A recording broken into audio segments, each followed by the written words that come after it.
കാരണം അവിടെ ശരിക്കും BCCI ഒരു സ്പോർട്ടിംഗ് സ്പിരിറ്റ് കാണിക്കും എന്നാണ് ഞങ്ങൾ പ്രതീക്ഷിക്കുന്നത്. കാരണം ഒരു കാര്യം തീർച്ചയാണ്, ശ്രീ ഉണ്ണികൃഷ്ണൻ പറഞ്ഞതുപോലെ പല ലീഗൽ ലൂമിനറീസ് ഇന്ന് ഡോക്ടർ സെബാസ്റ്റ്യൻ പോൾ വളരെ ക്ലിയർ ആയിട്ടൊക്കെ പറഞ്ഞതുപോലെ അവരൊക്കെ കൃത്യമായിട്ട് ആ നിയമവശം പഠിച്ചുകൊണ്ട് പറഞ്ഞിരിക്കുകയാണ്. സംശയിക്കേണ്ട, നിയമത്തിൻ്റെ മുന്നിൽ ശ്രീശാന്ത് ഒരു അപരാധി അല്ല, തീർച്ചയാണ്. ശ്രീനിവാസനും സമാനമായി ശ്രീശാന്തിനെ പോലെ തന്നെ ഇക്കാര്യത്തിൽ പ്രതിക്കൂട്ടിൽ നിൽക്കുകയാണ്. ശ്രീനിവാസന് സ്വന്തം തടി രക്ഷിക്കണമെങ്കിൽ ഒരു ബലിയാട് ആവശ്യമല്ലേ? തീർച്ചയായിട്ടും അതല്ലേ പ്രശ്നം. ഇപ്പൊ ശ്രീനിവാസന്റെ കൈ മുഴുവൻ വളരെ വികൃതമായിരിക്കണം, മുഖം വളരെ വികൃതമാണ്.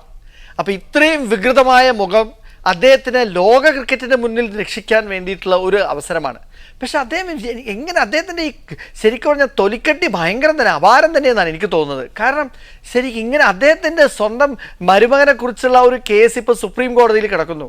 അവരുടെ അപ്പീൽ അവർക്ക് തീർപ്പ് കൽപ്പിക്കാൻ പറ്റിയില്ല. മുംബൈ ഹൈക്കോടതിയുടെ തീരുമാനത്തെക്കുറിച്ച് സുപ്രീം കോടതിയിൽ ഇവർ അപ്പീൽ കൊടുത്തപ്പം അത് സ്വീകരിച്ചില്ല എന്നുള്ളൊരു നിലയിലേക്കാണ് സുപ്രീം കോടതി വന്നിരിക്കുന്നത്.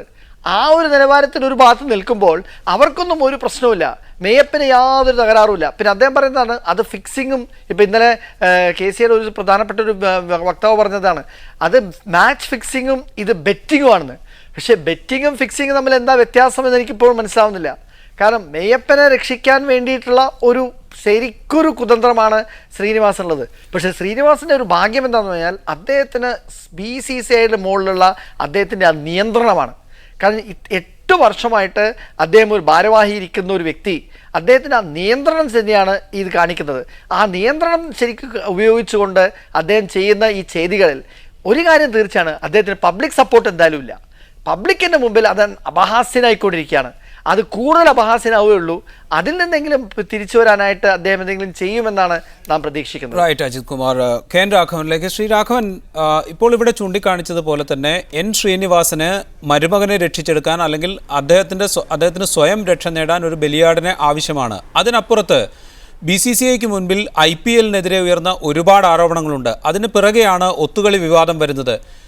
ഈ വ്യവസായം സംരക്ഷിച്ച് നിർത്തുക, അതിനൊപ്പം ഈ മത്സരങ്ങളിലെ മോശം കാര്യങ്ങൾ ഒഴിവാക്കിയെന്ന് വരുത്തി തീർക്കുക, ഇതല്ലേ യഥാർത്ഥത്തിൽ ഇപ്പോൾ ഈ നടന്നുകൊണ്ടിരിക്കുന്ന ശ്രീശാന്ത് അടക്കമുള്ളവരെ ട്രാപ്പ് ചെയ്തു എന്ന് ആരോപിക്കപ്പെടുമ്പോൾ പോലും അതുൾപ്പെടെ എല്ലാ കാര്യങ്ങളും ഈ വ്യവസായം നിലനിർത്തുക, എന്നാൽ കളിയിലെ മോശം കാര്യങ്ങൾക്കെതിരെ നടപടിയെടുത്തു എന്ന് വരുത്തി തീർക്കുക, ഇതല്ലേ യഥാർത്ഥത്തിൽ നടന്നുകൊണ്ടിരിക്കുന്നത്? ഈ നമ്മൾ നോക്കുകയാണെങ്കിൽ IPL ഈ കോഴ വിവാദം വന്നപ്പോൾ നമ്മൾ ആദ്യം മനസ്സിലാക്കേണ്ട BCCIയുടെ ആൻറ്റി കറപ്ഷൻ യൂണിറ്റ് എന്ന് പറഞ്ഞതിൻ്റെ ഒരു വലിയ ആകെ മൊത്തമുള്ള ഒരു ഫെയിലിയറാണ്. ഒരു നല്ല ആൻറ്റി കറപ്ഷൻ യൂണിറ്റ് ഉണ്ടായിരുന്നെങ്കിൽ ഇങ്ങനെ ഒരു പ്രവണത നടക്കുന്നുണ്ട്, അല്ലെങ്കിൽ IPL നടക്കുന്ന പല ഡിന്നറുകൾ, പല പാർട്ടികളിൽ ഇത് വാതുവെപ്പുകാരായിട്ട് ബന്ധപ്പെട്ട ആൾക്കാർ എത്തുന്നുണ്ട്, അവർക്ക് പ്ലെയേഴ്സിനെ മീറ്റ് ചെയ്യാനായിട്ട് അവിടെ സാധിക്കുന്നുണ്ട്, അതുകൊണ്ട് ഇത് ഒഴിവാക്കണമെന്നൊരു റെക്കമെൻഡേഷൻ ഈ ആൻറ്റി കറപ്ഷൻ യൂണിറ്റിന് കൊടുക്കാവുന്നതായിരുന്നു. ഈ പ്ലെയേഴ്സിൻ്റെ ക്ലാസ് എടുത്ത് കഴിഞ്ഞിട്ട് പിന്നെ എന്തെങ്കിലും പ്രശ്നമുണ്ടെങ്കിൽ ഒരു എൻക്വയറി കമ്മിറ്റി എഴുതാനായിട്ടല്ല ആൻറ്റി കറപ്ഷൻ യൂണിറ്റ്. അപ്പോൾ ആൻറ്റി കറപ്ഷൻ യൂണിറ്റ് പരാജയപ്പെട്ടിരിക്കുന്നു. അങ്ങനെ പരാജയപ്പെട്ട ആൻറ്റി കറപ്ഷൻ യൂണിറ്റിനെ റീവാമ്പ് ചെയ്യുന്നതിനെ പറ്റി BCCI പറയുന്നില്ല. പിടിച്ചൊരാളെ ഉടനെ ഏറ്റവും കടുത്ത ശിക്ഷ കൊടുക്കുന്നു. കോടതിയിൽ ആ മാറ്റർ പെൻഡിങ് ആയിരിക്കുമ്പോൾ അതും ഇത് തടയുന്നതിൽ പരാജയപ്പെട്ട ഉദ്യോഗസ്ഥനെ കൊണ്ട് ആ ഒരു എൻക്വയറി നടത്തിക്കുന്നു. അദ്ദേഹത്തിൻ്റെ എൻക്വയറി നേരത്തെ അഡ്വക്കേറ്റ് ഉണ്ണികൃഷ്ണൻ പറഞ്ഞൊരു ഇൻഡിപെൻഡന്റ് എൻക്വയറി ആയിട്ട് കണക്കാക്കാൻ പറ്റുമോ? ഇൻഡിപെൻഡന്റ് എൻക്വയറി ആയിട്ട് കണക്കാക്കണമെങ്കിൽ അവർ ആ സാക്ഷികളെ സമൺ ചെയ്യണം, സാക്ഷികളെ സമന അവരുടെ മൊഴിയെടുക്കണം, ബാക്കി ഓരോ ഇൻവെസ്റ്റിഗേറ്റിംഗ് ഏജൻസി നടത്തിയ ഇൻവെസ്റ്റിഗേഷൻ എന്താണെന്ന് മനസ്സിലാക്കി ഇതിൻ്റെ എല്ലാം ബേസിൽ ഒരു ഇൻഡിപെൻഡന്റ് എൻക്വയറി നടത്തി ഒരു ഇൻഡിപെൻഡന്റ് റിപ്പോർട്ടാണ് കൊടുക്കേണ്ടത്. ഇത്രയും കാര്യങ്ങൾ സവാനി റിപ്പോർട്ടിലുണ്ടെന്ന് സവാനി റിപ്പോർട്ട് വായിച്ചിട്ടുള്ള ആരും തന്നെ പറയുന്നില്ല. അപ്പോൾ ഒരു ഇൻഡിപെൻഡന്റ് എൻക്വയറി നടത്താതെ ഒരു ഇൻഡിപെൻഡന്റ് റിപ്പോർട്ട് ഇല്ലാതെയാണ് സവാനിയെ സമർപ്പിച്ചിട്ടുള്ളത്. അപ്പോൾ ശ്രീശാന്തിൻ്റെ കാര്യത്തിൽ അവരൊരു ഡ്രാസ്റ്റിക് ആക്ഷന് നേരത്തെ തന്നെ തീരുമാനിച്ചു കഴിഞ്ഞിരുന്നു. ആ ഡ്രാസ്റ്റിക് ആക്ഷൻ നടപ്പിലാക്കുകയാണ് ചെയ്യുന്നത്. നിർഭാഗ്യവശാൽ ഇപ്പോൾ പല കാരണങ്ങൾ കൊണ്ടും ശ്രീശാന്ത് ഈ ഒരു വാതുവെപ്പിൻ്റെ ആ ഒരു ആരോപണം വന്ന സമയം തൊട്ട് തന്നെ, അതായത് മെയിൽ ഈ ആരോപണം വന്നപ്പോൾ തൊട്ട് തന്നെ ശ്രീശാന്തിനെ ഈ ഒരു കോഴ്സ് ഓഫ് ആക്ഷൻ BCCI അരക്കിട്ട് ഉറപ്പിച്ച പോലെ ആണ് ഇത്ര പെട്ടെന്ന് ഈ ഒരു നടപടി വന്നതിൽ നിന്ന് നമുക്ക് മനസ്സിലാക്കാൻ സാധിക്കുന്നത്. പക്ഷേ ഈ നേരത്തെയുള്ള ചോദ്യത്തിന് ഉത്തരമായിട്ട് പറയാനുള്ള ഇത് BCCIയുടെ ഭാഗത്ത് ഇതുവരെ ഈ ഒരു വാതുവെപ്പ് എങ്ങനെ ഒഴിവാക്കും എന്നുള്ളതിനെ പറ്റിയുള്ള ഒരു ആക്ഷൻ പ്ലാൻ കാണുന്നില്ല. കാരണം IPL എന്തൊക്കെ പോരായ്മകളുണ്ട്. IPL ധാരാളം നല്ല കാര്യങ്ങളുണ്ട്. കാരണം BCCയെ സംബന്ധിച്ചും ധാരാളം പൈസ കിട്ടുന്ന ഒരു ഏർപ്പാടാണ്.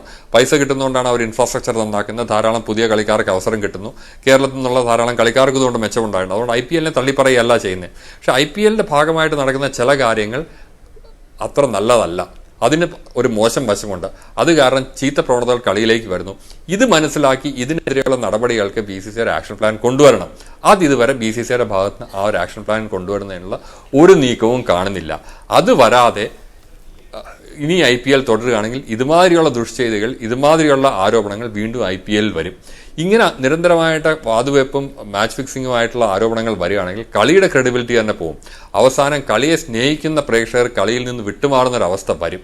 അത് വരാതിരിക്കണമെങ്കിൽ BCCI ഉടൻ തന്നെ ഇതുമാതിരിയുള്ള ചീത്ത പ്രവൃത്തികൾ വരാത്ത രീതിയിൽ ഒരു ഫുൾ പ്രൂഫ് മെക്കാനിസം IPL സംബന്ധിച്ചുള്ള ഉടനെ ഉണ്ടാക്കുകയാണ് വേണ്ടത്. അതായിരിക്കണം BCCI. ഉണ്ണികൃഷ്ണൻ, യഥാർത്ഥത്തിൽ ക്രിക്കറ്റിനെ നിയന്ത്രിക്കാൻ BCCI പോലുള്ള സ്ഥാപനങ്ങൾക്ക് സ്വയംഭരണാവകാശവും സ്വാതന്ത്ര്യവും ലഭിക്കണം.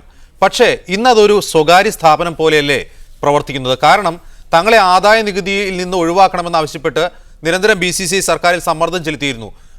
ലോകത്തെ ഏറ്റവും വലിയ ക്രിക്കറ്റ് ബോഡിയാണ്, ഏറ്റവും സമ്പത്തുള്ള ക്രിക്കറ്റ് ബോഡിയാണ് ഇപ്പോൾ BCCI. യഥാർത്ഥത്തിൽ ഇതിൽ സർക്കാരിന്റെ കുറച്ച് നിയന്ത്രണം കൊണ്ടുവരേണ്ടത് അനിവാര്യമായി തോന്നുന്നില്ലേ? തീർച്ചയായിട്ടും സർക്കാരിന്റെ നിയന്ത്രണം ആവശ്യമായിട്ടുള്ള ഒരു സംഗതി തന്നെയാണ്.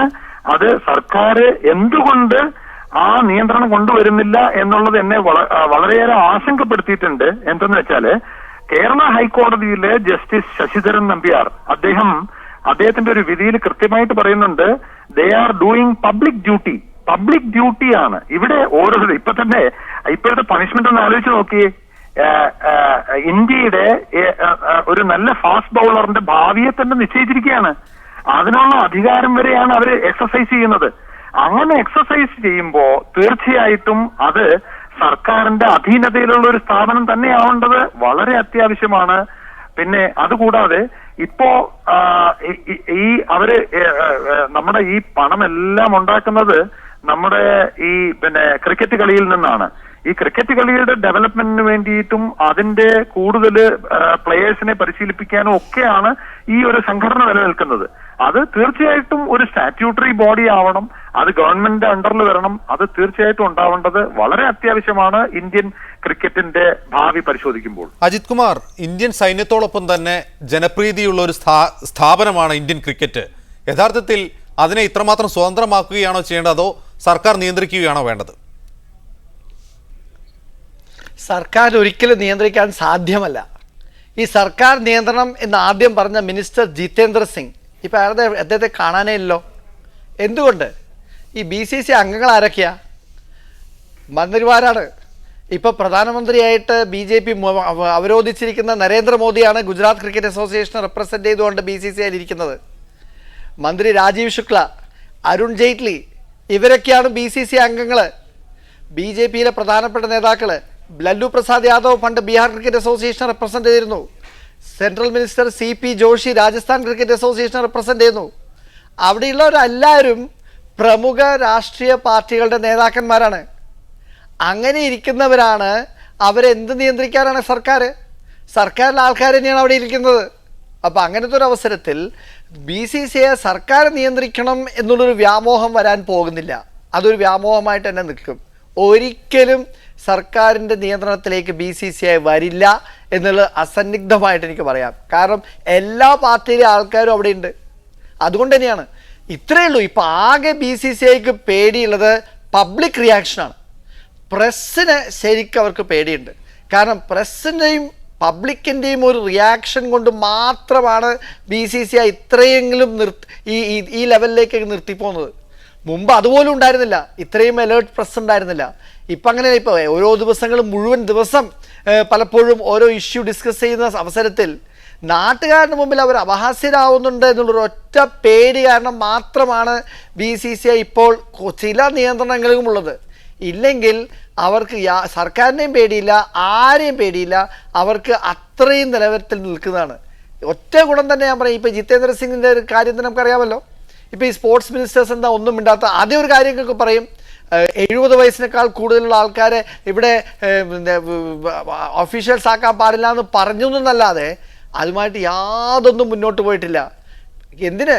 ലോക ക്രിക്കറ്റിൻ്റെ മുമ്പിൽ തന്നെ ഒരു കാര്യം അറിയാമോ, വാഡ ഇവിടുത്തെ എല്ലാ പ്ലേയേഴ്സും വാഡയുടെ താഴെ ഉണ്ടാവുമ്പോൾ BCCI നിയന്ത്രിക്കുന്ന നമ്മുടെ ക്രിക്കറ്റ് ടീമിലെ ഒരു പ്ലെയർ പോലും വാഡ നിയന്ത്രണത്തിലില്ല. അത് എന്തെങ്കിലും ICCക്ക് പോലും ചെയ്യാൻ പറ്റിയിട്ടുണ്ടോ? ലോക ബോഡീസിന് ആർക്കെങ്കിലും ചെയ്യാൻ പറ്റിയിട്ടുണ്ടോ? അത്രയും പവർഫുൾ ബോഡിയാണ് BCCI. അതിൻ്റെ നിയന്ത്രിക്കുക അസാധ്യമാണ്. അതുകൊണ്ട് ഏറ്റവും പ്രധാനപ്പെട്ടത് നമ്മൾ വളരെ അലേർട്ടായിട്ട് പ്രസ്സും പബ്ലിക്കും അതിനോട് ശരിക്കും റിയാക്ട് ചെയ്താൽ മാത്രമേ BCCIയുടെ ഭാഗത്ത് നിന്ന് ചില നിയന്ത്രണങ്ങൾ ഉണ്ടാവുള്ളൂ എന്നല്ലാതെ വേറെ ഒരു വിധത്തിൽ ഒരു നിയന്ത്രണവും BCCIയിൽ ഏൽപ്പിക്കാൻ സാധ്യമല്ല എന്നൊരവസ്ഥയിലാണ് ഇപ്പോൾ BCCI പ്രവർത്തിക്കുന്നത്.